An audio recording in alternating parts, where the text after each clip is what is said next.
Hey guys, welcome in. This is Nerds Sports Zone with John and Mike. We're actually in a bit of a name change because we feel like it sounds more professional, something better. We have a lot to discuss today in this week's edition of it, in this week's episode, in the off-season style. We're going to be talking about contracts as we did last week, but we're going to be talking about specific teams that made some very significant moves and maybe lost significant players as the week went on, and it's still going on. Free agency has been crazy this year. So the topics for today are going to be: we're going to cover the Patriots and Bill Belichick's spending spree. We're going to cover the Cardinals, the Chargers, the Vikings, and the New Orleans Saints, as they've had some fairly big news coming out. And then we're going to be talking about a few other things. So with that being said, we're going to jump right into it. I'm going to go and so we're going to bring in John right now. Good morning. Good morning. Welcome. Thanks for. We ready? Good morning. I'm ready. Man, we got a lot to cover today. There's a lot. There's a lot. How are you, man? I'm good, man. How are you doing? I'm good. I'm excited. We're here. We're here. We're live. We got coffee. We were up late. We got our coffee. Yes, we had a good time. Happy St. Patty's Day if you're all still celebrating. Mm-hmm. Or recovering. So let's just get right into the Patriots. What do you think? Man, first of all, the Patriots, like, I got a lot of Patriots friends, right? And Yeah. I'm after that poor season last year, they already kind of tossing in the towel. Look, the Patriots are back, ladies and gents. Bill Belichick has a plan, and he is spending money. He's like, this is not even my money. Everyone can get it. Anybody can get this paycheck. Bill said he wanted that checkbook, and when they didn't know how much he was going to spend, but after last season, he was like, I've had enough of this losing business. I think with two early pickups of tight ends on back-to-back days, it just gives me those feels of those Aaron Hernandez or Rob Gronkowski glory days of just running those dual tight ends. And I can't wait. You know, as much as I dislike them, I can't wait to see what they come up with. I agree. I'm not a Patriots fan, but I mean, I think when they got punched in the mouth pretty good last year without Tom Brady being there and having a new quarterback in Cam Newton, and I think it was just is a learning curve. Like Cam had his good games, and then he had his really rough ones too. So I think that this is going to be a better season for New England. I don't know how much better it's going to be, but we'll get there. I mean, there's a whole lot of moves that they made. So do you think that the Patriots are trying to go back to like this two tight end set? And if you think that's what they're trying to go back to, and that's how they're going to use them, do you think it's going to be effective? That's the thing. Like, I don't know exactly what they're gonna plan is, but Mm-hmm. you got to think about it. You got two beastie tight ends, that can catch the ball. But even if you're running the ball with Cam Newton, those two are some decent blockers. Where if Cam gets or the running back can get to the edge, it's could be a powerful run game as well. I mean, tight ends are good blockers too, and I think that both the tight ends they signed, between Hunter Henry and Jonnu Smith, are both very good blocking tight ends as well. The Um, two best options. right. I was kind of surprised that Kyle Rudolph wasn't in the process of maybe going to New England, but I'm wondering as a Vikings fan where he's going to go. So we'll Yeah, talk I about mean, at this point, I don't hold your breath. I mean, right. Bill Belichick could do anything right now. I don't think he'll And sign three tight ends, but just to bogart him, just to hold them on and like, all right, we can deal one out. so let's look at. Speaking of these tight ends and how they just got signed, let's take a before we get into the contracts. I snaked some graphics Yeah. to talk about the Patriots a little bit. So if I cover you up on accident here, I apologize in Oh, advance. no worries. So Cover me up. let's go to Patrick Chung. Starting in the light of good news, there's always bad news. And last year, Patrick Chung, he actually retired. He opted out of the 2020 season. He didn't want to play, and now he has came back and he said he's going to retire from the New England Patriots. He was one of their longtime safeties. He'd been with the team for a long tenure. So do you think that this is going to affect the Patriots in any way, shape, or form, given the fact that they just made all these improvements to their offense, but now they just lost a guy like Patrick Chung on defense? I don't think that. I don't. I think Bill Belichick has a plan. I think so. And I think with Patrick Chung too, he kind of plans for.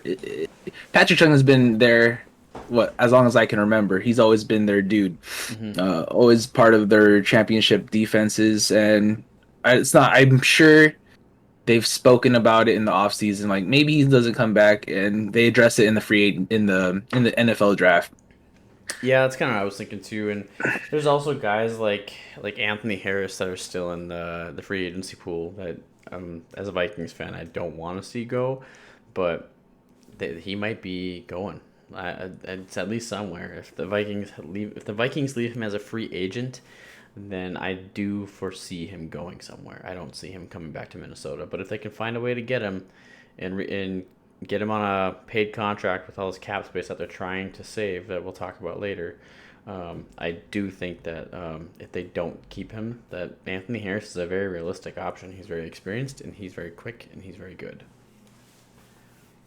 Yeah, But that's kind of where I'm at with that. So Patrick Chung retires from New England. So you think they're going to cover that in the draft?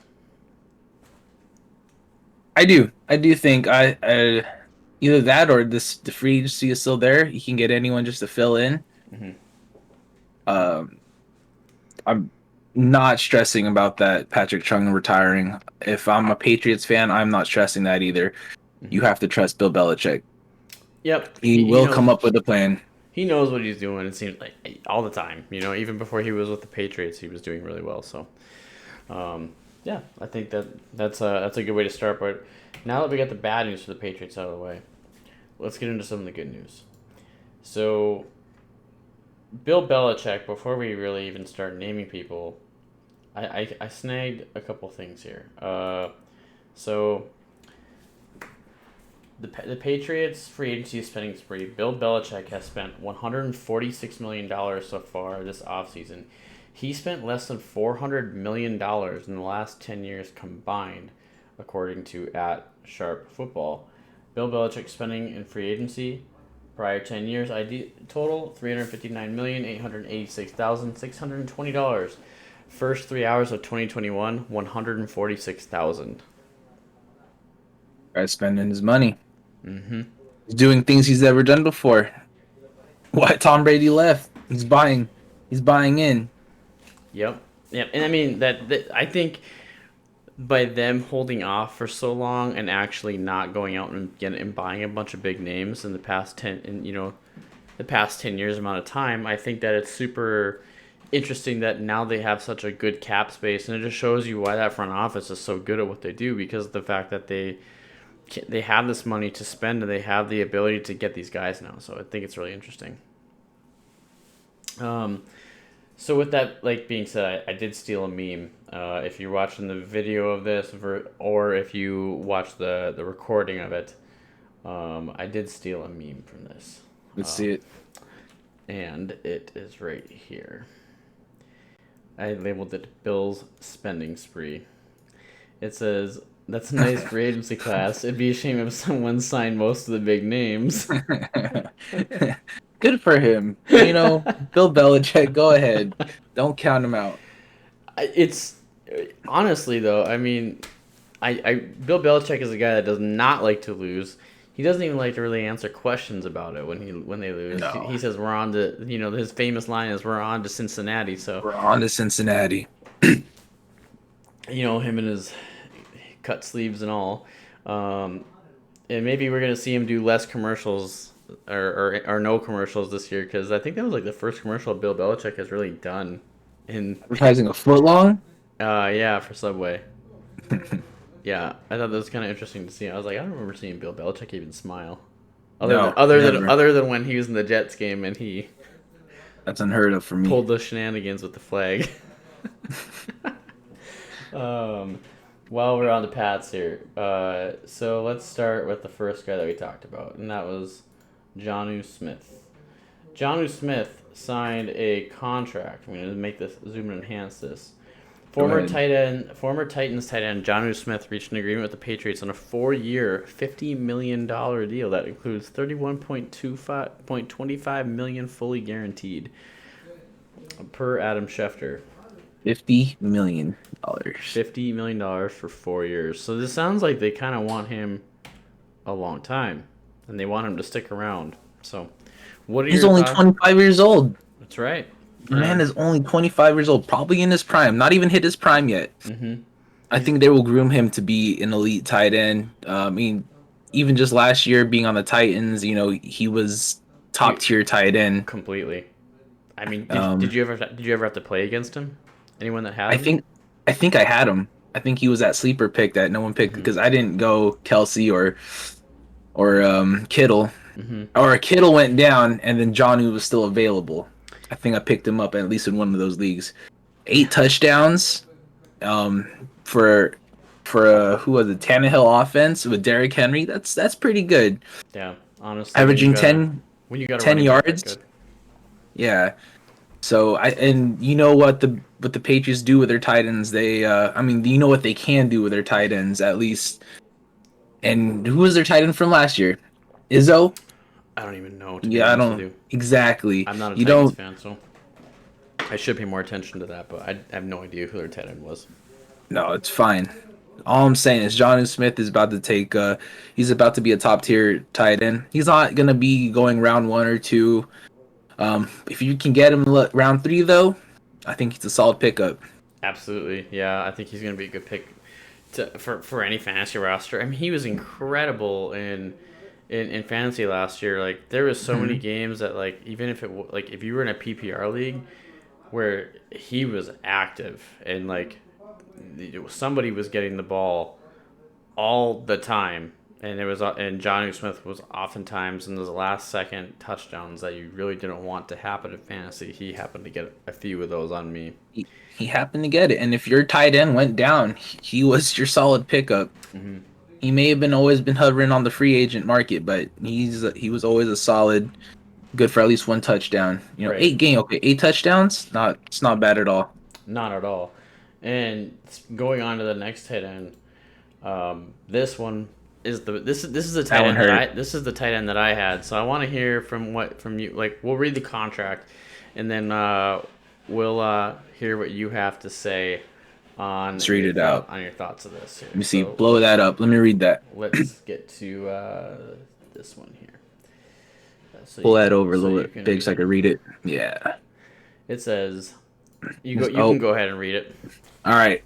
And New England strikes again. The Patriots are signing Chargers tight end Hunter Henry. Oh, I'm sorry, former Chargers tight end Hunter Henry to a 3-year, $37.5 million deal, including $25 million guaranteed. $25 million, that's good. Free agency's top 2 tight ends, Henry and Jonnu Smith, wind up in New England. A duo threat. That's insane. 3 years, $37.5 million, and Jonnu Smith signed a 4-year contract as well. So like both these guys are going to be in New England for a while if all things go well. I thought it was super interesting, like seeing this and like knowing how much money they just paid in tight ends by themselves. Like that's a lot. That's a lot of money to like. Because 50 million or about 55 between the two. Slightly around 100 million. Yeah. And guaranteed money. And just guaranteed money. It's 100 million's an overshot, but it's definitely just like right underneath that. Yeah. It's got to be around, 50 60 million. That's crazy. But yeah, so I thought that was interesting, and I wanted to, like, why do you think Hunter Henry wanted to leave the Chargers, given the kind of offense that was kind of starting to bloom in LA with Justin Herbert? Do you think there's a reason why he wanted to leave, or like what happened? I mean, I think at 26 years old, I mean, you want to get paid, and I don't think Chargers organization, Mm-hmm. we're not known to pay our players. We just don't. We'll let them take the high road. It sucks because we lost a lot of great players to that, and I think if you saw that picture of Hunter Henry hugging Bill Belichick, shit, language. John, there's a picture floating around the internet of him hugging Bill Belichick, and you just knew that Bill Belichick wanted his little toy. Hunter Henry's a solid tight end. He is injury plagued with the Chargers. Maybe he was just looking for a fresh start. He's notorious for going down, missing part of the season. That is true. And it's okay. He did his job here. We did what he could, and definitely wasn't a title. Wasn't He's seen an AFC championship against the Patriots, but hey, it'd be like that sometimes. Honestly, I mean, you can't really do anything about it, and it sucks when you got a good player like that leave. Even us as the Vikings were. Hang on 1 second.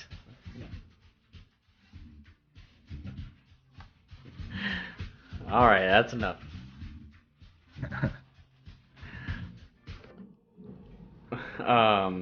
It sucks as a Vikings fan seeing a guy like Kyle Rudolph go into free agency when he's been a part of this team for the last 10 years. But it's tough when you got guys like Irv Smith Jr. and Tyler Conklin all coming in and into their own, and they're younger and they're cheaper. And ultimately, when you get into an offense like that, you don't see them being utilized as much when they've been on the team, other than maybe for blocking or late downs to try and push to get that extra 2 yards, and that's really ultimately the purpose that they were giving Kyle Rudolph for the last year and a half or so, or last 2 seasons, was okay. Let's get him out and try and get an extension on here, or of the drive, or they would hit him on a deep ball very rarely in the last year and a half, a lot less than they used to, and one thing I can compliment Rudy on was always having just the best hands at tight end. He could catch anything that you threw his way, and Kirk Cousins praised him for that a lot of times. Whenever he did get the ball to him, he just made plays. So I appreciate what Kyle Rudolph did for us on our end too. So I understand what it's like losing. I understand what it's like to lose a tight end from your team that's been there for a while. But trust the process, just on to the next one. And we have a tight end coming in from the AFL, American Football League, short-lived, and he had some great catches last season. Not many, but he can go deep. He can go up and get it. So I trust that we develop him, and I think we'll be all right. Same with you guys. I think you gotta trust your process, and whoever steps up to the next play is gonna be your guy. Yeah, for sure.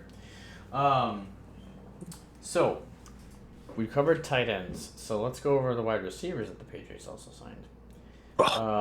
They had some good signings at wide receiver, but I mean it'll start some good conversation about these two guys. So Nelson Aguilar's contract.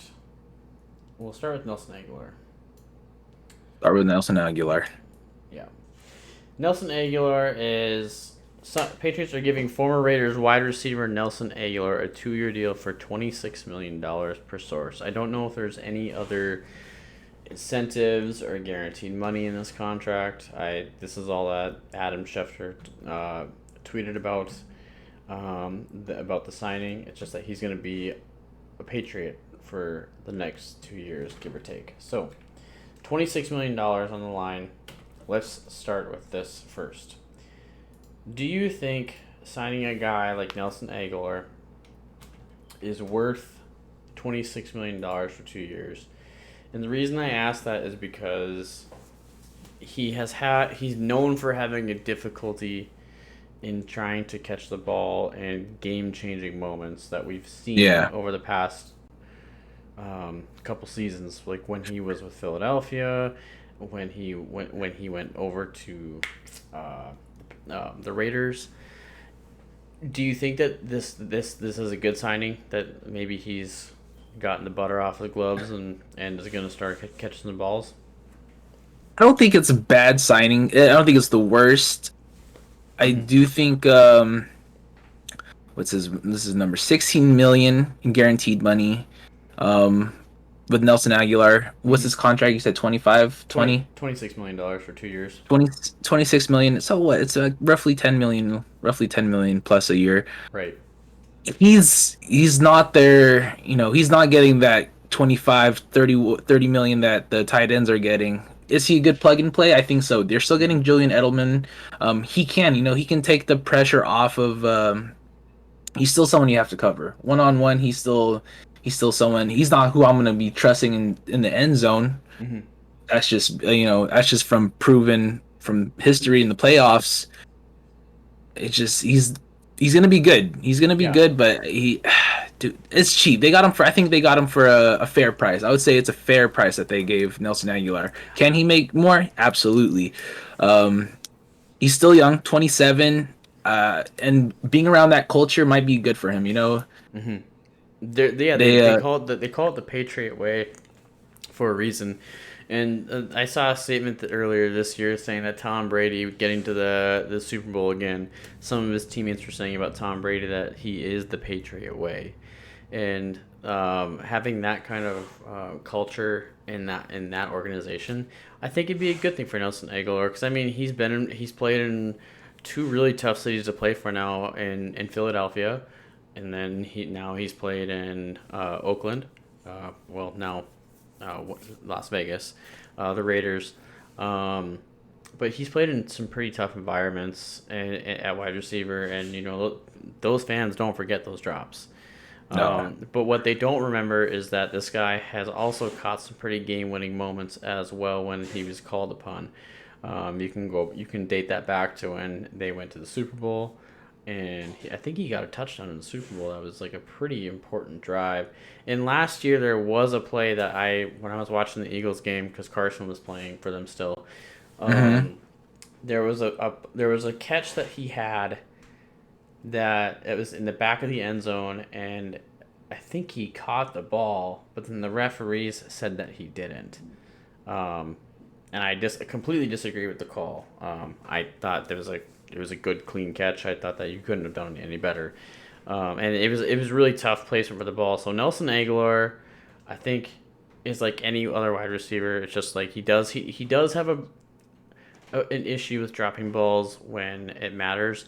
But at the same time, I don't think that that's going to be an issue forever, especially when you go to a place like New England and have the coaching and the culture that New England has to offer, because it's a very successful organization in the NFL. So you have coaching excellence over there, and if anyone can turn his career around, being at 27, I think the Patriots can turn him into a winner.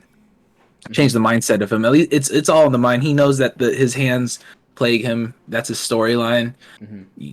But for 16, 20 mil, I think it's a fair offer. And Bill knows he needs to spend that money. He needs weapons, and maybe he fits the package that they need. Maybe he has a game plan for him.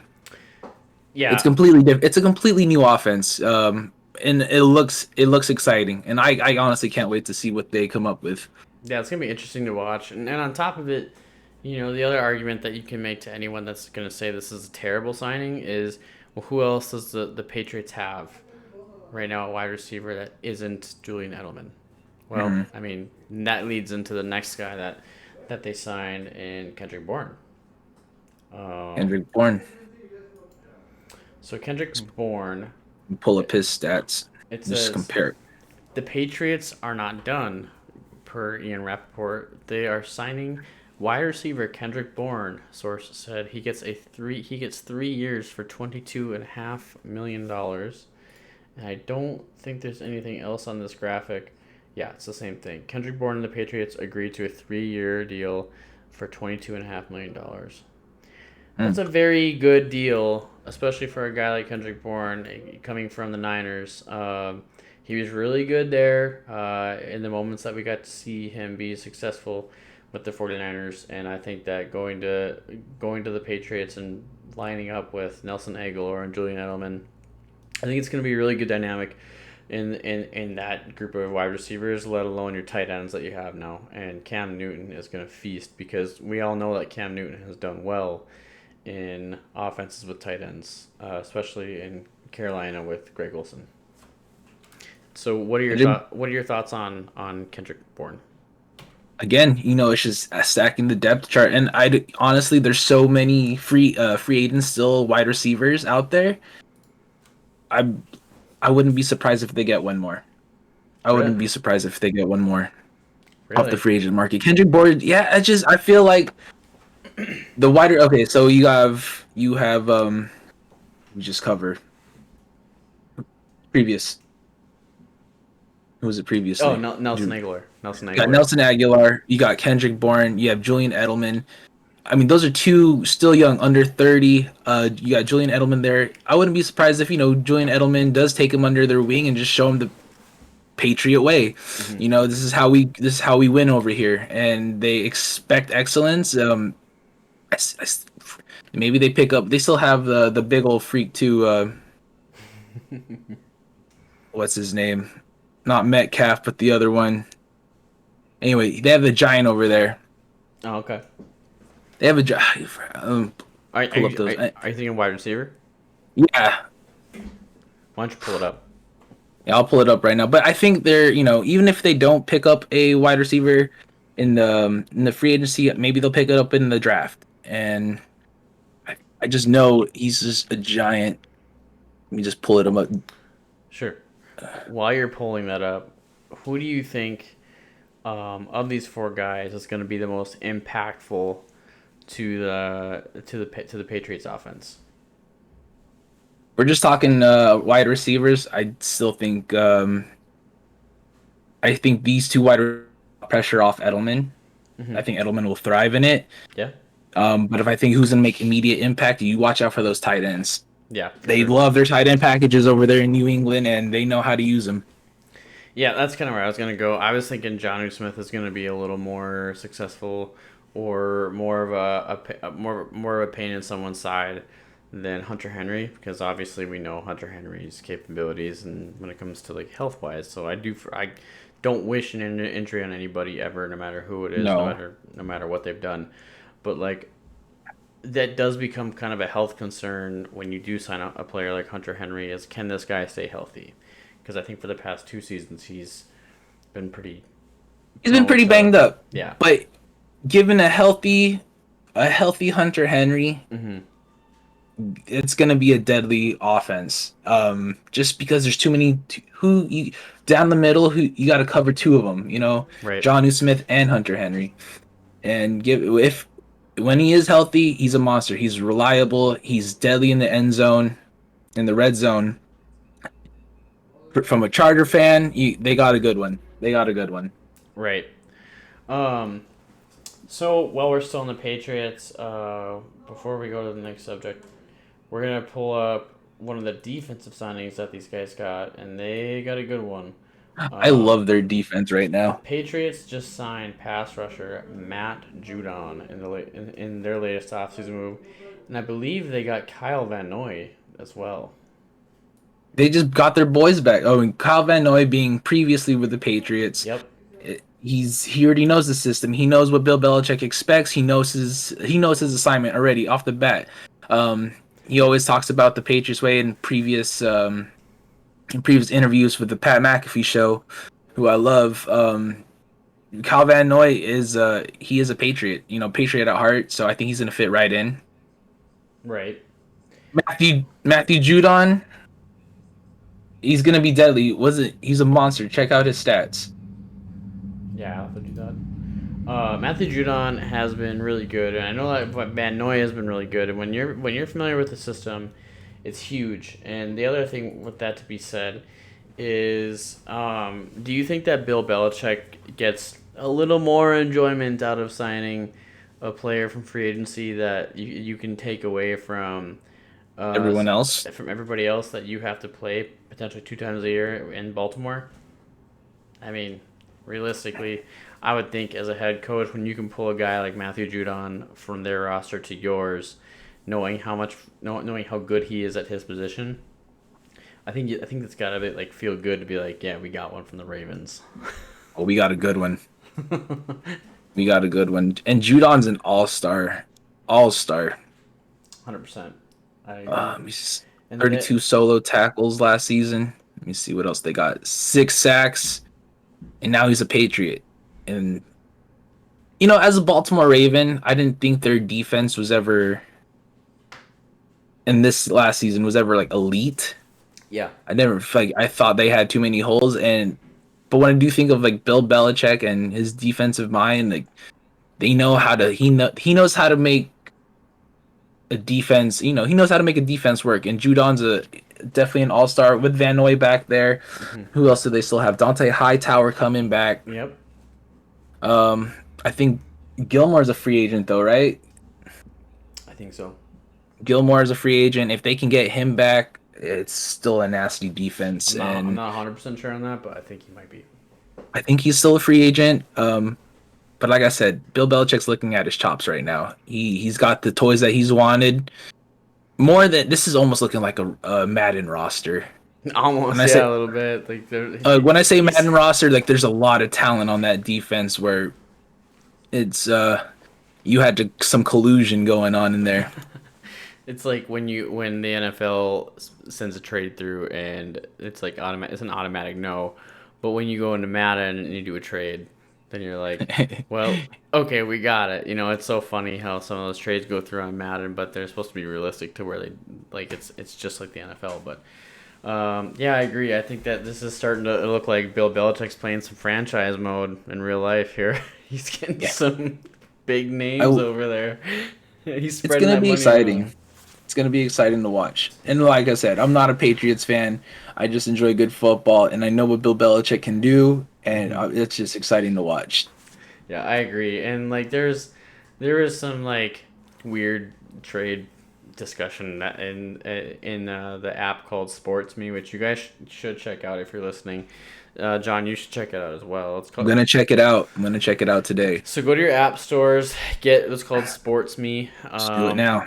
And basically what happens is it's kind of like TikTok in a way, except you can start like hashtag discussions of like certain topics, and like these free agency articles keep coming through. So if you're big into sports like we are, then you can go ahead and join guys like Robert Johnson from Rum Boys Network who got me onto it, and then you can join us in our conversations. Boone.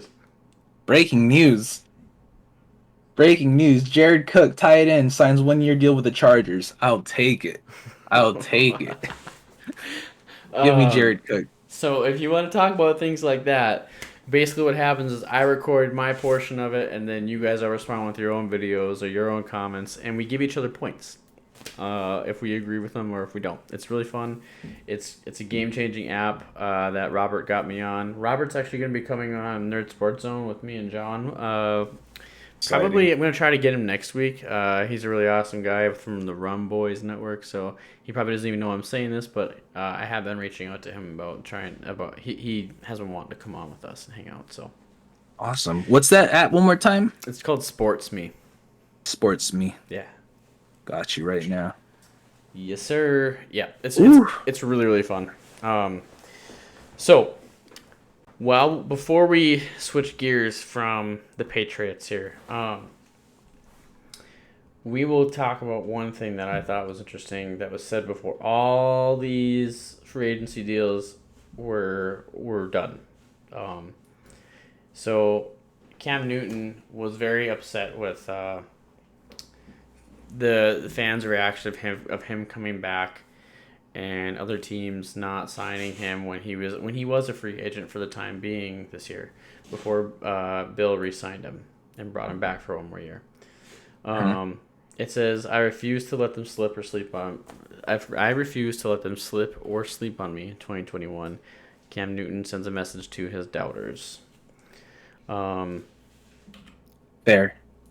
What are your thoughts on him saying a message like that to people rather than just going out and playing football? Because there's some people out there that are like, okay, well, like, it's probably not the right way to say it, but like, nut up or shut up, like what, put like leave it on the field type mentality where these guys have that. Some guys have that, and you don't hear much from them, but oftentimes you do hear Cam Newton talk quite a bit when he's off the field. So. Cam Newton's a talker. It's gonna be the death of him for every conversation. But I'm with him. Like, I think I've said this before. You can't give a true testament of what last season was for the Patriots. Right. So many missing parts, so many missing pieces. This is the year to judge him. Patriots fans, this is the year that you can give him a fair assessment. You talk your trash all you want, he's still going to be your quarterback this season. That's right. And I think Bill Belichick knows that, what an embarrassment last season was to the Patriots and the Patriots organization, that, even he has to show up. He's going to put in the work. Mm-hmm. We all know that the Patriots were a fluke last season. They have the organization is too strong to let that carry on. Right. One bad season is too many bad seasons over there. I like the comment. I think that it puts a little fuel in his stomach, in his stomach or under his butt He knows. to play better this year, and he knows that like if he doesn't play good this year, you He's you, gone. you can He's tell by the gone. quote, that it's not going to be good. Like the results aren't going to be good if he has if he has another bad season. And I think he really believes he is better than 32 other guys in this league. Um, that he wants to be on a team. So he He knows said, what it takes to win. He's been there. yeah, he's been there. He just needs to get his groove back here. He's a good quarterback, but I think Bill might try and rein him in and be like, all right, we can't have you running around up and down the field anymore like you used to. Mm-mm. And they did lose an offense. They did lose their center in Thule to They did. another roster. I can't remember who was signing him. I did take a picture of that in Discord. I'd have to check. Chiefs. The Chiefs, yeah. Chiefs picked him Um, up. but I mean, they can address that in the draft. But if they can get him some protection, and Bill can get it into his skin to be like, hey, you need to like not go take all these hits. I mean, look at how Tom Brady played after he got hurt, Right. and he didn't take as many hits. He just went down. I think if that can be instilled into Cam, I think that he can have a good year. And I think that's why he's addressing it with all these, surrounding him with all these options. Sending him with young talent, monster tight ends. The protection on the front end of the line is going to be good. Giving him a fair chance. So when he says, it's time to nut up or shut up, and this is pretty much true. And I believe that, I don't know what the record was, but I think they're going to be competitive this season. Yeah, That's just what I believe. and I think they had a couple heartbreaker losses too last year. If I remember correctly, there was a couple pretty close games that they were in. There's a couple pretty close ones, and like I said, you give him some weapons. You have a defense that can play ball, that can, give him a fair chance too. That defense is going to carry their weight around. Right. It's going to be good. It's going to be a fair year to judge Cam Newton. You're right. I agree. So let's transition over to some Arizona Cardinals talk. I don't have many articles. I couldn't find very many graphics for this ones, but I'll pull up what I got, and that is AJ Green. So let's talk about this team after we read this contract. This is a really interesting signing, and I wanted to hear what your thoughts were. This is from Adam Schefter. It says Former Bengals Go ahead. I'm sorry. Former Bengals wide receiver AJ Green is finalizing a 1-year deal worth up to $8.5 million with the Arizona Cardinals. You know how I said about the Madden and Bill Belichick? Well, this offense is starting to look like a Madden squad too. So this is what I wanted to talk about because we in the Sports Me app we actually got into a pretty good discussion about AJ Green, with him being signed by Arizona. AJ Green is 32 years old. That's not exactly prime pickings. not young, but at the same time, he's still really good. But what I want to get to here is I want to peel the layers back of this offense a little bit and find the identity of the Arizona Cardinals here. Because it's kind of like the Arizona Cardinals are known for being a team where like it seems like everybody in their final years goes to finish up their career. But they seem to kind of be changing that dynamic right now that they have going on. I mean, I don't know what Larry Fitz's deal is, if he's going to stay or if he's going to retire, or if he's going to go somewhere else. I'm seeing rumors that he kind of wants to land in Minnesota potentially. We'll talk about that later. But who knows if he's going to get re-signed for a deal in Arizona. But it's interesting signing A.J. Green because now the Arizona Cardinals have A.J. Green and they have DeAndre Hopkins, and then they got a young wide receiver in DeAndre Hopkins. They got a pretty veteran wide receiver in A.J. Green, but then they got their younger running backs in Chase Edmonds, and there's a whole bunch of this team is not just older guys anymore. It's not just younger Not guys either. Do you think that's gonna like? Do you think that there's a possibility that this team could find a way to do big things this year and see fireworks with the strength of the young guys and like the wisdom of the old guys that are on offense and defense? Like, do you think that is gonna mesh well, or how do you think that's gonna go? I think it's gonna mesh great. I'm looking at it right now. Just two young wide receivers in Christian Kirk and Isabella are also over there. Christian Kirk was a deep threat last year for them Yeah, Christian Kirk. in I didn't even think about him. he's young. Andy Isabella young. They can get open. What I like about having these wide receiver options is I'm a big believer in like pressure, right? You can't put your best guy can't cover everybody. Right. They have too many options. They have DeAndre Hopkins, who you sometimes you do need to double cover him. You Hundred do need percent. to watch Yeah. out where DeAndre Hopkins is at all times. You bring in AJ Green, he still has hands. He just doesn't have the speed he once had, but I still believe he's got hands. And with DeAndre Hopkins taking the pressure off, number one protection off of AJ Green, he's gonna be. AJ Green will have a comeback season. Yeah. I would love to see it. And then Christian Kirk, a deep threat. He's got speed. It's gonna open things up for the wide receiving core and the running backs too. What running backs do we got over there right now? I know Chase Edmonds is one of them. Stud in the war Yeah, zone he, too. he was really good. I'm not sure who the other one is. If you want to pull that roster up, Yeah, right. I don't keep up with the Arizona got Cardinals as much as I keep up with my Vikings. RB. But Yeah, I know. Yeah, you're right though. Chase Edmonds. They have Kenyon Drake. Kenyon Drake, that's who it is. Yeah, he's good too. And they're fast. I mean, you have Kyler Murray.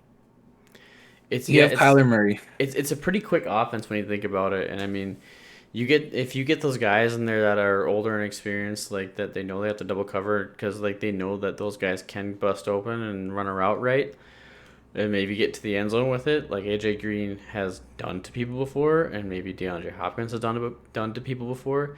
It's difficult to stop that the entire 4 quarters of a NFL football game. So I do think, yeah, I think that this team can have some sparks. And we talked about it last week. Well, why would J.J. Watt sign in Arizona?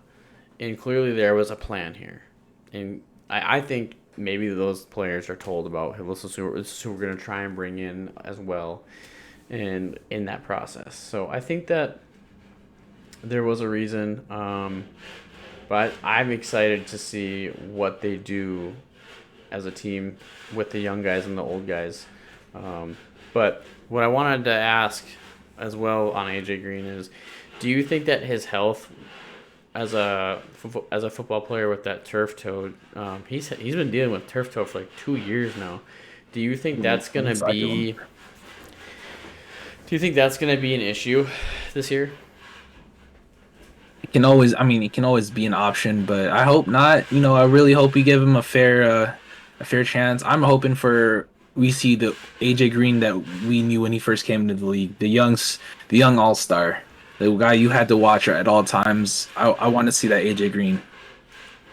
Give me like 2 seconds here. We'll take a quick pause. Yeah, no worries. But yeah, I think with AJ Green, DeAndre Hopkins, it's a loaded offense with Kyler Murray throwing the ball, being able to run. You're gonna have to look to stop them. They gotta stay competitive too. That NFC West is loaded. You got Russell Wilson, the Seahawks, the Rams, the 49ers. They're just trying to compete. Look at that. Ooh, what you got there?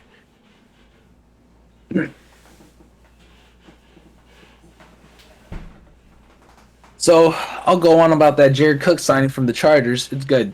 Jared Cook's reliable. He's consistently been in the top five tight ends. I like it. All right. That So what did I Vikings miss? jersey, What beautiful. what I miss here, Sauce? I was just going on about how that the Arizona Cardinals do have to stay competitive, that the NFC West is a loaded division, and I don't blame them for bringing in a lot of talent. Mhm. Even like I said, AJ Green's just you can't count them out. Right. He still is who he is. You know what he can do. You know what he has been before. We're gonna get an honest assessment of him this coming season, and it's exciting to see. Yeah, I like how the Cardinals are trying to remain competitive, and it's a young team mixed with old heads, right? Like you said, Mhm. it's a young team though at heart, and they're gonna shine. They're gonna do great. I think they're gonna have a good year. I think it's gonna be really for them as a team. It's gonna have to be trying to dial in and focus on what they can do together and how they can teach each other and like because there's new school football and there's old school football and there's gonna be things that the new guys can teach the old guys and there's gonna be things that the old guys can teach the new guys. Prime example, if you watched the post game interview of or I think it was pregame of the Super Bowl with Brady and Patrick Mahomes, where they had like a little Zoom call. Tom Brady was so humble and polite about what he had to say about Patrick Mahomes, and he said, "I'm too old to learn how to do that sidearm throw that he does." And that it was so cool. Like it was such a nice interview to actually like listen to and watch, and I'm gonna have to go back and watch that. it was fun to watch. Like he's like I think I'm past my point to learn stuff like that. Because Patrick talked about learning from him. So with the Arizona Cardinals, do you think that they're going in the right direction as a team? Then is that the vibe? Is that the vibe I'm getting? Yeah, I like the direction they're heading. They're showing that they're not afraid to go out and get help. They're willing to bring in these veterans to maybe show the young bloods how to see things differently, For see real? things that they've already seen, show them their experience, and just leadership. Really bringing in a veteran like AJ Green just brings experience, brings a sense of leadership. It's someone these young wide receivers can look to for answers. It's still a new game for them, and you have Larry Fitzgerald there that mentoring over them. Mm-hmm. I do like the direction that this Arizona Cardinals I team like is it too. heading. I like But it. hey, let me set you up real quick. Let me Let's transition do over it. to the Vikings. All right. All right. We got Patrick Peterson leaving the Arizona Cardinals and heading over to the Minnesota Vikings. How you feel about that? I got you. I love it. I think it's a great signing. So the Vikings, I did take that graphic of from Ian Rappaport. The Vikings are signing Pro Bowl cornerback Patrick Peterson to a 1 year, $10 million deal, source said. That's a steal. It's a steal, and I think that Patrick Peterson is near the later part of his career, and the Vikings are Yep. actually pretty known for having some older cornerbacks that are very reliable. But I think Mike Zimmer at times knows how to run a defense 95% of the time very well if he would accept the help that comes in with the other portions of it. And signing a guy like Patrick Peterson, right now, we need that. Our cornerbacks are not very good. They're not bad, but they're just young. Like we passed up on a guy like Antoine Winfield Jr. and we picked up Justin Gladney, which I still don't know if that was the right decision per se, but they're young and they have time to improve. And I think that those cornerbacks and safeties can learn from these older guys that you sign like that, and I think that's really what his purpose is going to be because there is an incentive on his contract too. I believe there is a certain amount of guaranteed money if it's like over 95% play time on the season, and last year he played in 98% of the snaps. So, Oh, wow. so there is some of it that's guaranteed money I like that. going to I him think too. it's a great deal for the Vikings. 1 year, 10 million. That doesn't hurt the capital. You can still bring in more talent to that team. As a Viking fan, what are your biggest addresses in this offseason that you want answered? Well, I think a lot of those are being handled right now. So, my biggest target was some defensive tackles, and some offensive line. And right now, we really haven't addressed the offensive line, which I think is eventually going to have to happen. But with that being said, the defensive tackles have more than been covered. Michael Pierce is coming back, and he posted a workout video for the Vikings. Wow, that guy looks ready to go. For a man that big, I've never seen anyone that big move like that, like in his workouts. It was crazy watching him just jump around, toss the medicine ball. He's ready to play football. You can tell he's had a full year off, and after opting out for last year, And then they just signed another defensive tackle from the Giants. I'll pull him up. Dalvin Tomlinson signed a contract with the Vikings for 2 years at $22 million. $20 million is a total guarantee. $16 million is fully guaranteed.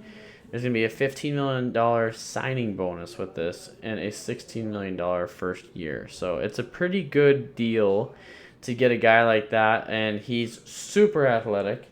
And there's some crazy numbers that, like, once we get through all these graphics and these subjects, we can do those for, like, just for fun at the end of it. But he is a very good signing. I thought it's having him and Michael Pierce could almost be, and I don't want to say it to, like, jinx it. I think these guys could be kind of like another Williams Wall that the Vikings haven't had for quite some time with the Williams brothers. So those guys didn't allow much through. But, like, there was some numbers that were majorly crunched for having both these guys on a defensive line or a defensive front, and, like, 98% of the snaps they were able to stuff the run. I think that's, like, one of the stats that was there for it. It's crazy. It was actually, like, really hard to believe, but it's true. So I looked it up on those players' stats. So it was really interesting. I think that the Vikings need to address the position of defensive end. They did sign Nick Weigel from the Chargers. From Chargers, yeah. Let's see here. Virgil. It says Nick Vigil to one. Oh, Vigil. Yeah. To a 1 year deal. I don't know how much he got paid, but they signed him to a 1 year deal. I think this might be kind of like a tryout year for him too, because Anthony Barr restructured his contract so to help the salary cap a little bit. Mm-hmm. And that would make him a free agent going into 2022. So that means we have him for 2 more seasons. But after that, I think this becomes an option. If Anthony Barr is too expensive and Nick can get the job done, then we have a guy that can fill that spot in and know the system. I think that's kind of where they're going to go with this. I think he's a good fill-in player. Yeah, I'm happy about it. And signing guys like Dalvin Tomlinson and Michael Pierce and Nick Weigel and all these other options, releasing Shamar Stephen and getting rid of him, because all I'll say about Shamar Stephen and Odenigbo at defensive end being rather upset that they don't seem like they're upset, but, like, on Twitter, Odenigbo put something on his Twitter account saying that he's going to leave his sword in Minnesota. And to me, if you're feeling sorry that you didn't get to stick with the team or you get to stick around, here's my thoughts on this. Is your opportunity was not next season. Your opportunity was last season. Mm-hmm. When we had the COVID opt-outs and we had people decide they weren't going to play, and we had people get hurt, and we had people just, not be able to be a part of the game or participate, that was your opportunity to try and get a starting role. That was your time to prove yourself as a player and to take over and have that next man up mentality. Meanwhile, you go and you allow 35 plus points a game, so let's start there. And then on top of it, you can't get to the quarterback for the life of you, whether that's play calling or whether that's you just can't get to the quarterback. I don't know what the problem is there, but I think Vikings had a significantly low amount of sacks last year. That was your time to step up, and you proved that you couldn't step up and when the moment was big enough for you to do that and try and earn a starting spot. So for me, releasing guys like Shamar Stephen and Odenigbo is nothing but the smartest choice that you have. Danielle Hunter is now saying he's not going to sit out the season. He's going to try and figure out a contract with Minnesota. Dalvin Cook did the same thing last year, and I have a lot of belief in the front office of Minnesota to get things done with him, to get Danielle Hunter on the same page as them and financially. So, What else before I move on from the Vikings? Yeah, Patrick Peterson signing. I thought that was good. Um, I think it's a steal, dude. I just looked at I didn't know his numbers. I'm 100% sold on it though. Patrick Peterson is an oh yeah, he's a elite stud. defensive player. He brings a lot of wisdom. He's seen a lot of different packages, offensive that can throw at him. He's going to bring a lot of help to that defense, just So as far as wisdom and knowledge. so I'm gonna transition for you a little bit here. All right. So you were talking about how the Chargers don't really pay guys a whole bunch of money, and you are correct in saying that. I do agree with you. But one I wanted to bring up with you is, what are your thoughts on the Chargers bringing in a guy like Corey Linsley from Green Bay? I don't know what his contract was, but they signed him. But the Chargers were expected, before they actually signed him, were expected to make Corey Linsley the NFL's highest paid center. I like it. I just having a young quarterback and Justin Herbert. I don't want another Andrew Luck situation or him just getting cleaned on the offense, just getting destroyed. So we got to give him Right. protection. We bring in another guard from Pittsburgh, experience. That Corey Linsley pickup. He joins Brian Bulaga. Oh They yeah, got chemistry already yeah. coming from Green Bay. They both play for Green Bay. Yeah. They both played for Green Bay. They know they already have a because our offensive line has been flaky, injury prone, young, flaky. I don't think these guys are. It sucks, dude. It honestly sucks. It's been terrible. Offensive line has been a huge problem for us. So I'm glad we're addressing it. And even in the free agency, we're still looking to pick up some members to join. But I'm glad. I like the pickup. I'm glad we paid one. And we still got other people we have to pay. Coming in the upcoming years. So we'll make it work. We'll make it work. Who else has the Chargers signed right now? And who have you thought is the best option that they've gotten through free agency? So three notable off the top of my head. I know we got the two offensive line members, the guard, the center. We just picked up today Jared Cook. Jared Cook for the tight end. That's a good sign. That's a good sign. We lose Hunter Henry, but we get Jared Cook for cheap. Let me see. Sorry, my buddy texted us during the show, and I was just like, "Whoa, breaking news!" He had me shook. Jared Cook on a 1-year deal, and I'm happy with it. I'm happy with it. Good. Well, I'm glad. Anything else? We lost Denzel Perryman. We lost a middle linebacker. We lost outside linebacker and Nick Vigil, who was just he was a fill-in. Yeah. So we definitely have some more improvement to go. We're not there yet on defense, and I think that's the story of any good team is staying healthy. And unfortunately, my team can't do it to save the life of us. We don't pay. I mean, like I said, we don't pay. We let a lot of people walk off, like Eric Weddle in the past. We wide receivers, we let them walk. Tight ends. It's the plague of my organization. If you go to any Chargers fan forum, which is probably a population of 10 in any forum, it's quiet, man. We always get written on about our organization not paying our players. Man, give yourself more credit. A population of 10? Man, it's the few and the proud. You guys got one of the nicest stadiums. We have a nice stadium. It's so funny though, like just the memes about it. Like, oh, it's good. Or we can't even get people to our own home stadium. But things are on the move. People are gonna start hopping in. We have a young team, a new offense with a new head coach. It's gonna be a good year. I expect greatness every year, and get sold short. But things are on the move, and I'm happy. I'm happy. I like it. And I think you guys got a really good quarterback in Justin Herbert. As long as you can keep him upright, I think that you guys are going to be in a lot of games next year. And I think that I'm going to call it now just because we're brothers and friends. We're family here. I'm going to say just for you, they're going to beat the Chiefs on one of the matchups. I like it. I think so too. They're going to come back and be like, you know what? We were close enough last year. We're going to beat them. We're going to beat them this year. We're going to beat them this year.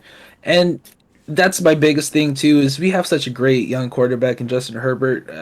We got to keep him healthy. We got to keep him upright. He We showed got to up out of protect him. nowhere. He's crazy good. He showed up out of nowhere. I couldn't believe how good he was when he actually just started. And I have friends who are Oregon Ducks fans. Like, so when they were all excited about him, I was like, well, I'm going to kind of be excited about this guy playing. And I watched some games, and I was like, wow, he's actually really talented. Like, they're not winning these games, but he is keeping them alive here.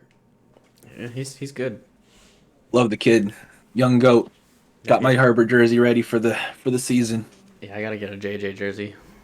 Here we go. One thing I didn't mention today is I'll show my jersey here. I'm wearing my Adam Thielen jersey today. Just so you guys can see that.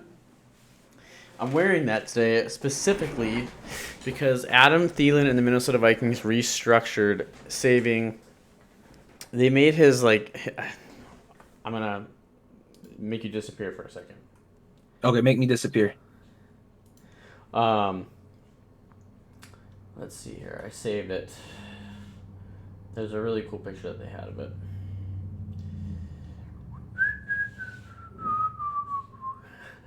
Those ones are funny. So the Vikings and wide receiver Adam Thielen have agreed to a contract restructure. A very simple move.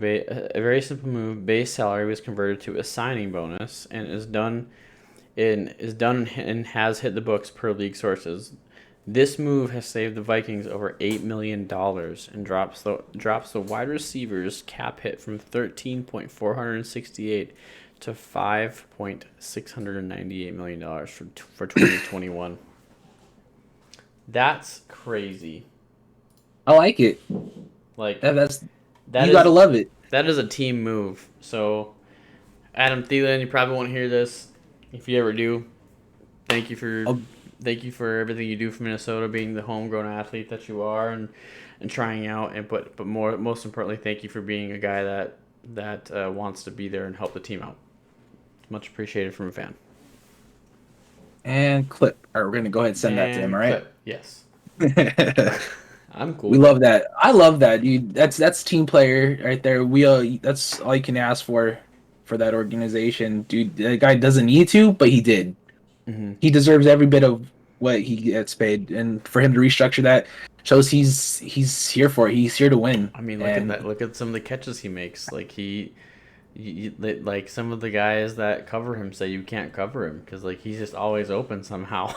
Like I don't know if that's just him being a good wide receiver. Or if Kirk has been really good at throwing some dimes to him too, right in the breadbasket where no one else is gonna get that ball. So it's a timing thing,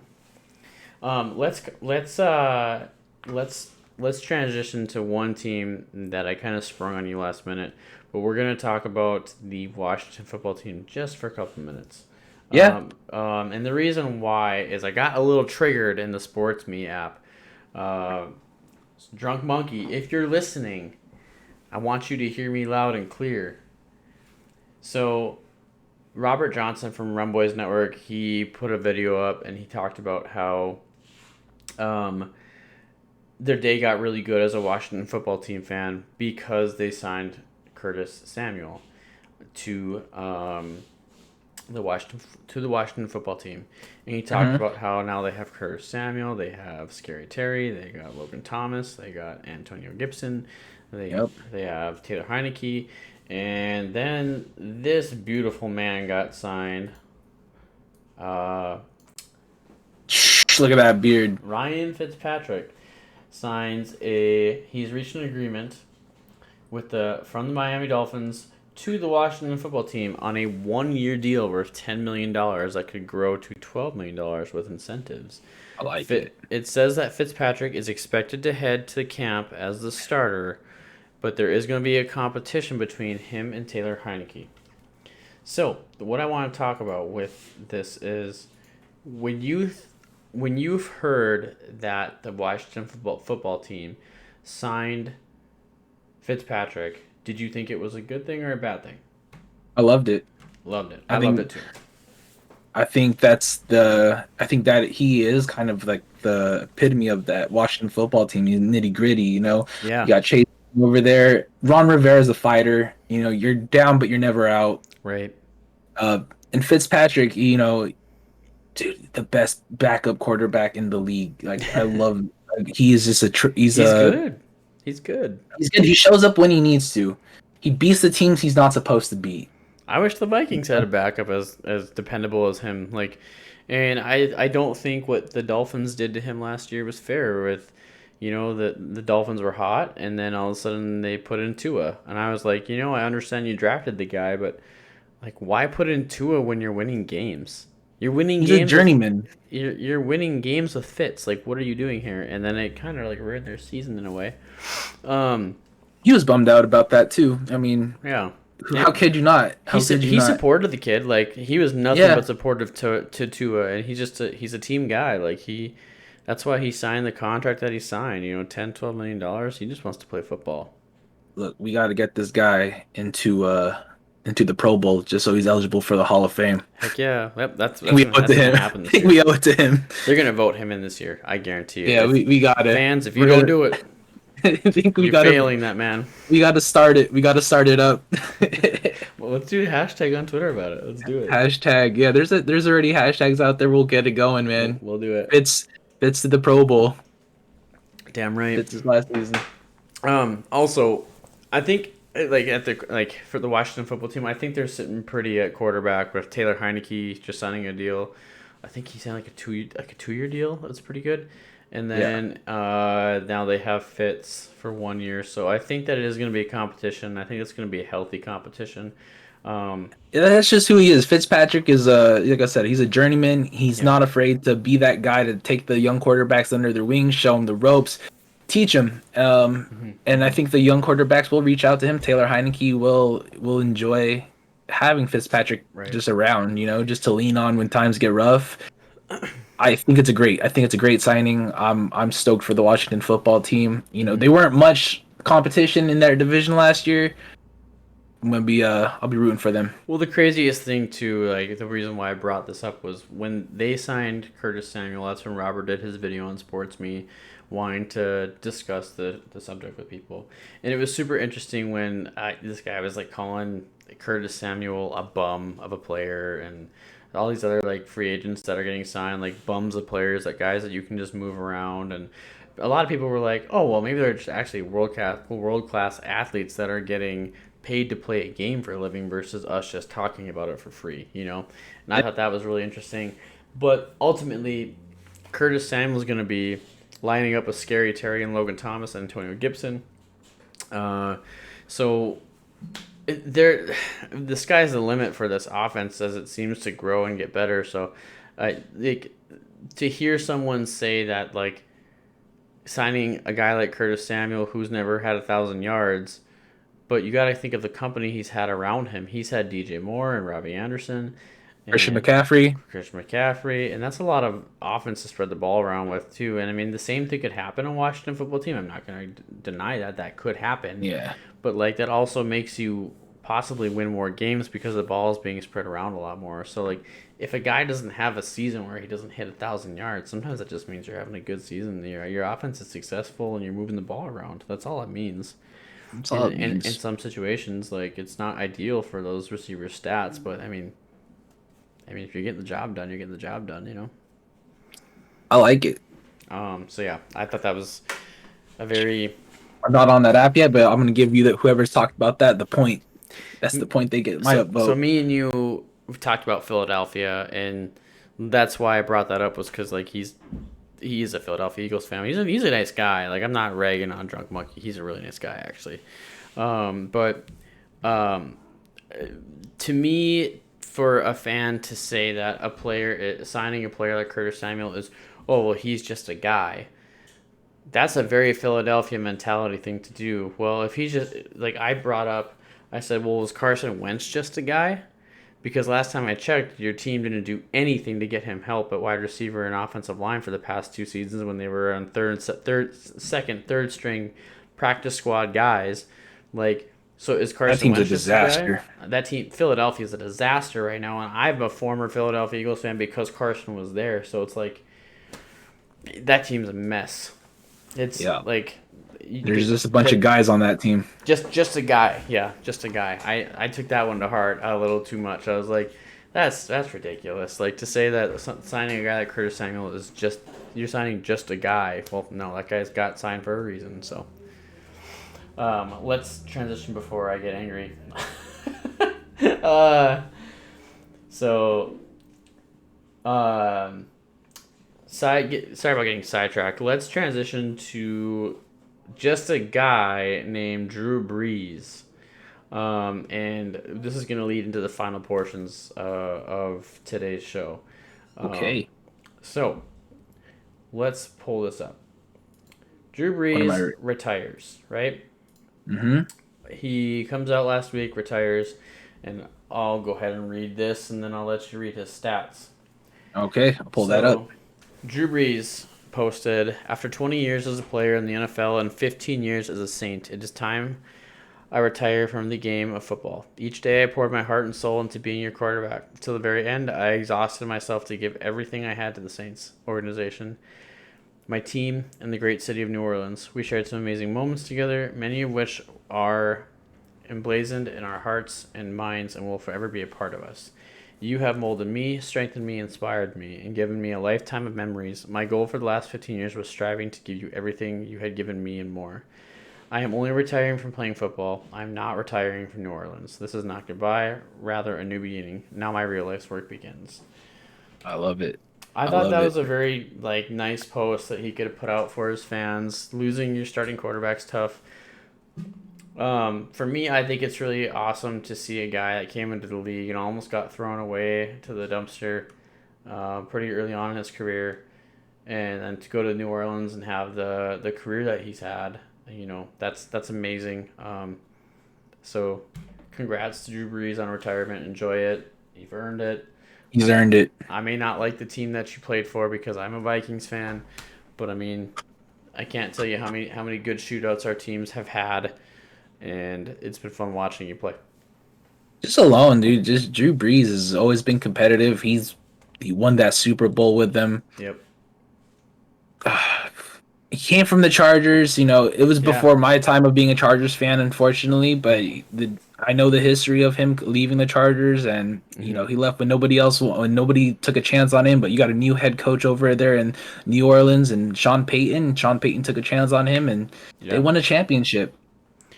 Right. It's really cool to see him retiring and being so humble, and I think it broke every football fan's heart when he did that last look around. Bowed out. Yeah, dude, that's hard to watch. We like Drew Brees. Big respects. He's not gone, and this was interesting news. Drew Brees announced that he will be joining the NBC Sports booth as a football analyst following NFL retirement. I love it. We're gonna get to hear we're gonna get to hear his voice and see him on TV still for NBC Sports. Lucky us. I love quarterbacks as the analysts. Spots when they're done with their career. Like, I'm enjoying Tony Romo. He's a wizard. Yeah, he's seen it all. Tony Romo he predicts it all before it happens. It's crazy. I thought it was funny that the Washington football team's head coach actually thinks he's overrated, but it's he has predicted quite a bit of plays that have happened before they happened. Yeah. And the last thing on Drew Brees, before we go to the final two portions of the Saints that are notable, is I'm gonna let you read his stats off, or I'm not let you. Right. I'm gonna have you read his stats off for the viewers and listeners. All right. Go ahead. Is that it right there? Yep. Let me pull that up. With his retirement, this is what Drew Brees has accomplished: 80,000 plus yards, first all time. Whoa, that's a lot of first and all time. Hold on, I just got sidetracked. 67.7 completions, 571 touchdowns, second on all time. 7,142 completed passes. That's the first. Wow. He leads that. 123 games with 300 yards. 300 yards is not easy, ladies and gents. No. 97 games with 3 touchdowns leads. leads the all-time list with 5 seasons with 5,000 That's insane. yards. That's insane. Where does he rank on the all-time for you? I think he's first ballot. Oh yeah, first ballot, no doubt. Depending on who he gets put up against. Yeah. Looking at those numbers, I mean, he's first, second, first. You know, in everything, he's got to be a first ballot Hall of Famer, right? And if he's not, I mean, there better be a good reason why he's not. Because I think a lot of people get so lost in the debate of how many Super Bowl rings does some player have. Right. If that was the case, then half the people in the Hall of Fame wouldn't even be in there if you're going to go off of rings. You know. I mean, every year he's in the playoffs. He gets short snubbed. You know, you Sorry. get Stephon. Yeah, take your hat off. Stephon Diggs did that. Sorry, Drew. That was amazing too. But you know, we respect you, Brees. We take your hat off to him. He's definitely a first ballot Hall of Famer in my book. Yeah. And to sure. those who say you're not, you better give me some reason why he's not. Go eat a Snickers. Go eat a Snickers. You're not. You're hungry. Yeah. But every year he's there, and you know he just gets the short end of the stick. You know, whether it's a bad play or a bad call, the dude is competitive. Dude, Right. you would love to have him on your team, no doubt. Everybody would, hands down. No doubt. Would. So leading into the final portion that we're going to talk about is we're going to discuss these contracts that Taysom Hill signed and Jameis Winston signed, relatively days apart. Okay. So Jameis Winston reached an agreement per Adam Schefter. Jameis Winston reached an agreement to a 1-year deal worth up to $12 million with the Saints. Okay. Okay. So 1 year, $12 million, right? That's it. Check out this guy. So take that note. Go ahead. Go ahead. Pull that up. Pull that other one up. So Taysom Hill, per Adam Schefter, Saints are restructuring quarterback Taysom Hill's contract to create a cap room. Details are great. It's a 4-year, $140 million contract extension, but all years are voidable, and it's a mechanism to free up cap space for this year, per source. It saves the Saints over $7.5 million against the cap this year. Taysom Hill's contract numbers this year include a $9.686 million signing bonus, a $1.439 million guaranteed roster bonus, and a $1.034 million guaranteed base salary plus incentives. So I think it's funny because a lot of people are saying that Taysom Hill got fleeced by the Saints because he ultimately didn't get as much money as what all these other quarterbacks are getting. I don't think it's that at all coming on my end of it. I think it's the fact that he wanted to take a team-friendly deal to free up cap space. I think a lot of players in the NFL are doing this now to try to keep the teams together. Like Tom Brady just he just restructured his contract. He's still going to make a lot of money next year with incentives, like $313.5 million for Tom Brady next year with just incentives. But he restructured to keep the rest of the team together. I think it saved like $17 million on their cap for the organization of the Bucks. And I think they're still over cap. They still have to cut. They still have cap space that they have to make. Yeah, I don't know where all the cap spaces are sitting at the moment right now, but I know a lot's changed in just this week. But yeah, I think that it's Taysom Hill taking a team-friendly deal. I think that he wants to be in New Orleans. I think he spent all of his career in New Orleans. He's been kind of a gadget player. One interesting fact of both these guys signing contracts is it has been released that this is going to be a quarterback battle for the starting spot. So they're going to make Jameis Winston and Taysom Hill compete for the spot. What are your thoughts? What are your thoughts on that, and who do you think is going to be starting? I do think Jameis Winston will be starting it. Taysom Hill is a great gadget quarterback. He's I haven't seen enough of him just constantly back there to say he can lead a team. He's a great gadget player, one of the best. I love how he just can play any position he wants to play. But I do think Jameis Winston. I mean, he did put up what fourth. He threw for like 50 touchdowns or something the other season. Hmm. He has the ability to. He has an arm. He's young. I think Jameis Winston's gonna. It's his job. But I'm open to Taysom Hill competing. 140 million in what do you call it? Temporary, allegedly 140. Right. It'll I be think interesting. I think it's a good thing that like Sean Payton's not gonna just give the starting spot to one of these guys because like that would be very unfair to one or the other. I think you Right. get two young guys that want the starting spot. You're gonna get their best football out of them by making them try to really earn that spot against each other, but still be teammates and learn how to be in a quarterback room together and like lean on each other, even if you get the starting or the backup spot. Yeah, Um, I'm excited. I think personally Taysom's gonna get it. Ooh. I think that he got the start when the last season was going on and Drew was hurt Hmm. and did relatively well. And I think that um, didn't Jameis have like one big touchdown play like right at like his first pass, Yeah. like or was it an interception? No, I think it was a touchdown. Oh, I mean, I'm not watching Saints It was a games, touch. but It was a touchdown against his former team. It was against the right. Bucks. Yeah, Yeah. it was a huge touchdown pass like against the Bucks. So I think that it's gonna be interesting to see, but I do think Taysom's gonna get the spot. I like Taysom too. Like I said, he's something you have to account for. He can line up anywhere. It's Yeah, Taysom Hill's a solid QB. yeah, that's kind of what I'm feeling with it too. Um, Let me see if there's anything notable um, that I missed on the Vikings and on the Chargers. So on the Vikings, it's saying that source says Mike Boone gets a two-year, $2.6 million deal with the Broncos, including a $1.6 million signing bonus. So Mike Boone is leaving the Vikings. Hmm. Um, let's see here. This was kind of an interesting one to look at. So this is the cap space fix they did for Kyle Rudolph. It says the Vikings opted to use a post June 1st designation on Kyle Rudolph's release, spreading the dead money over 2021 and 2022.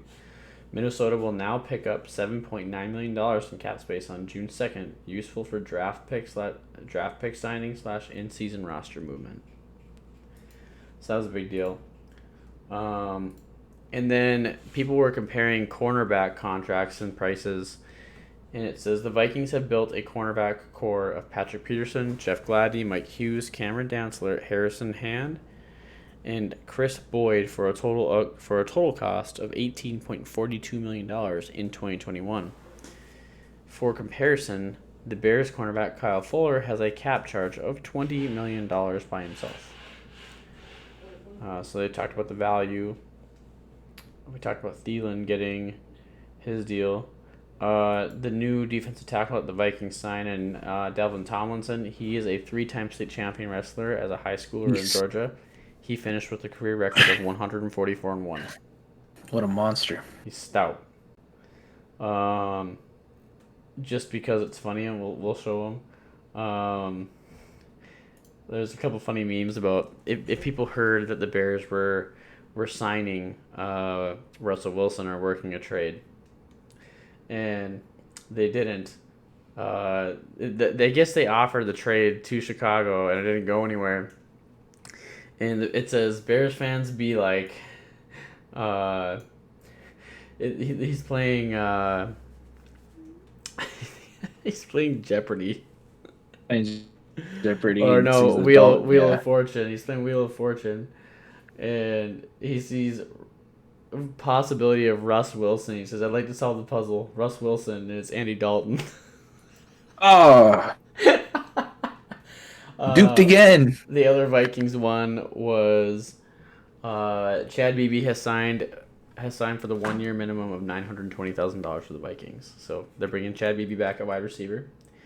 There is kind of a development going on that where is it at? Larry Fitzgerald is eyeing Minnesota on his radar to go there. And if you didn't know, it's a kind of a fun fact that he was a ball boy for the Minnesota Vikings growing up. Pretty cool. So that'd be kind of cool to bring him home. What else? What else did we miss? Carson Wentz is officially going to be wearing the number 2. Yep. He's going to be number 2, Perfect. not 11 anymore. And I think one big thing that we'll probably cover more on next week is this story right here. It says graphic details shared in sexual assault lawsuit filed against Deshaun Watson. Now, there's a lot of things coming from both sides of this. Assemble. We don't gotta let more develop on this one. We're not really sure what's going on. Thank you for the raid, your average bot, Frosty. I'm in the middle of a recording. I will go ahead and acknowledge that in a second. Thank you for the raid of 6. And I'll introduce I'll introduce us to you guys. Hello there. Yeah, I don't want to touch base on that yet because we don't know anything. There's a lot of rumors saying that some of the accusations are coming from people that have ties to the Houston Texans organization. Clearly, Deshaun Watson wants out of the Texans organization, and people are saying they're trying to like slander him so he doesn't get signed somewhere else. That I think I don't want to touch base on it until we get more information. But I did see that there was about 3 more women who have came out about it and saying that he forced oral sex. So we don't know. That's we'll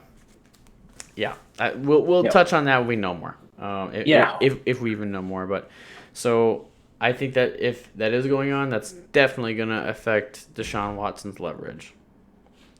Definitely will.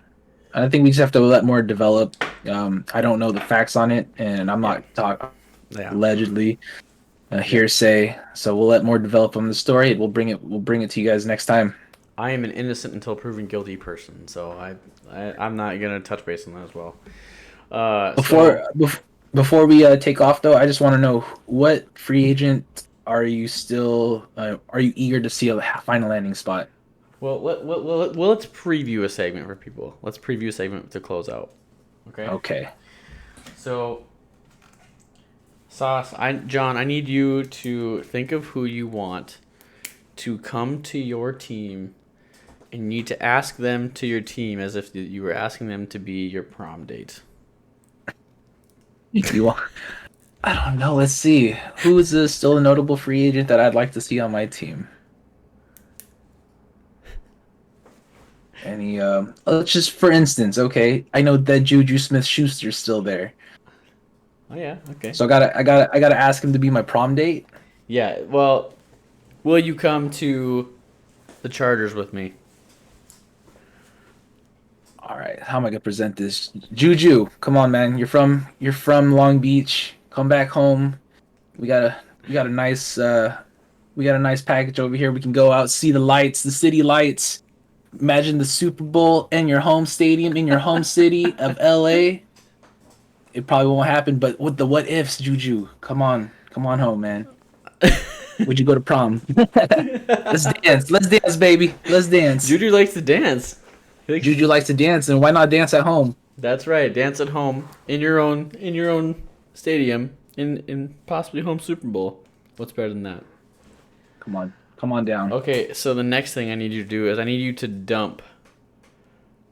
This segment is going to be called in the future when we're actually doing like our fantasy picks, ads and drops. I need you to dump a player from the Chargers that you don't want there anymore. And the segment is called "It's Not Me, It's You." Look, ownership. Thanos. Oh, damn. You're going straight to the top. It's been a great ride, but hey, it's just not working out between the two of us. I hate to say it's not you, it's me, but sir, I bid you good day. Buffalo's calling your name. You want to go back home, right? I got you a first class ticket out of here.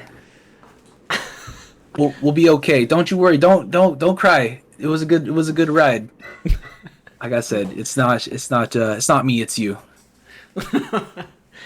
I'm gonna do I'm gonna ask someone in Minnesota here, and for me, if I could have somebody in Minnesota right now, we just lost our running back Mike Boone.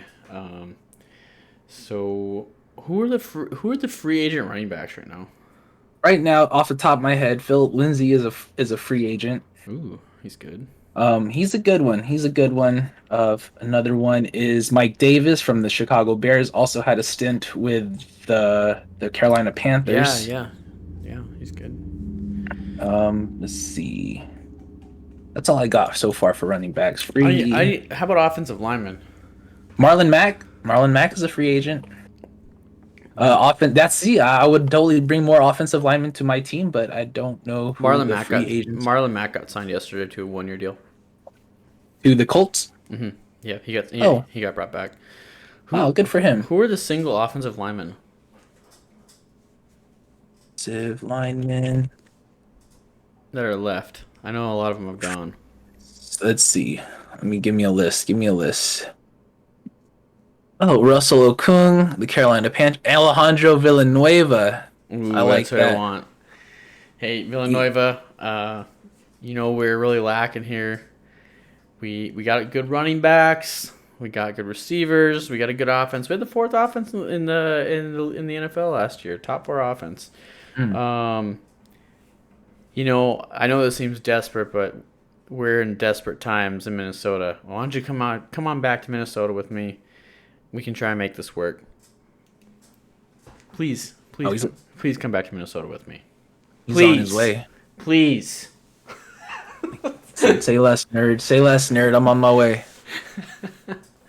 To answer your question though, top remaining running backs. So we got Chris Carson, James Conner. Oh yeah, Chris Carson's free. Philip Lindsay, Leonard Fournette, Mike Davis, James White, Le'Veon Bell, Todd Gurley. That's a lot of big names. Yeah, there's a lot of big names still available. I don't want any of the big names though. Yeah, you're good. You got Dalvin Cook. Yeah, we got Dalvin announced. Yeah, you don't got to pay. We're solid. You don't got to pay anyone. If I had to dump somebody, I'm gonna dump. Let's see here. Vikings offensive line was pretty bad last year, but I gotta think. Who are you choosing? I'm gonna dump Mike Zimmer. I'm with it. Mike, you've been a good coach. You've done a lot for our team. You've done a lot for. You turned our team from a 30th ranked defense into a top 5 defense for many years. You've done a lot for us. But here's the thing: you in the front office just don't listen when we're talking. When the fans are talking, you don't listen to us. And I feel like we got to ask you to do things about like 15 times, if not more. And I don't know how many times I have to scream at the top of my lungs for you guys to go get some offensive linemen so our quarterback doesn't get hit anymore. But all you do is keep drafting cornerbacks. So it's you. It's not me. It's you. You see your way out of this one, Mike Zimmer. Have a good day. I do love Mike Zimmer though. We'll see what we'll see what he does this year. We'll see what he does this year, and then we'll readdress the situation. It's toxic. There you go. There you go. All right, so we're gonna close out. Let's close out. All right, so we're gonna close out. Sauce, where can people find you? You guys can find me on twitch.tv/the sauce. You can find me on Instagram. Instagram the sauce _ You spelled it right there, the X sauce. We'll be on tonight if you guys are up late playing not doing anything. I'll be playing some Warzone. Thanks for having me on. It was a great show. Yeah, it was super fun, man. I'll talk to you. I'll talk to you afterwards when we close out here. Yeah. We're gonna. You guys have a good day. Yeah. All right. All right, y'all. Thanks for coming in. Thanks for the raid. I'm just gonna stop the recording here in a minute. But for my socials, you can catch me at Twitter at NerdAvenge. It's capital N, capital A. Instagram is the Avenger 2020. And then also, if you want this podcast, or to listen to or share it with your friends, you can go ahead and find it on Spotify, Anchor, and many other outlets. There is a link on Anchor for it. If you look up Nerds Sports Zone with the Sauce, you'll find the podcast right there. I think I have a Facebook page is The Avenged Nerds HQ. The Avenged Nerds HQ on Facebook. Twitter is @NerdAvenge. Instagram is The Avenger 2020. Also, go follow me at SportsMe in the Apple Store. You can get that app, and then you can join in on some of these discussions as well. And if you want to join the Discord, if you're in the stream, you can go ahead and select that About Panels Discord and join in there. But thank you for listening, and we'll be back next week. Thanks, bye.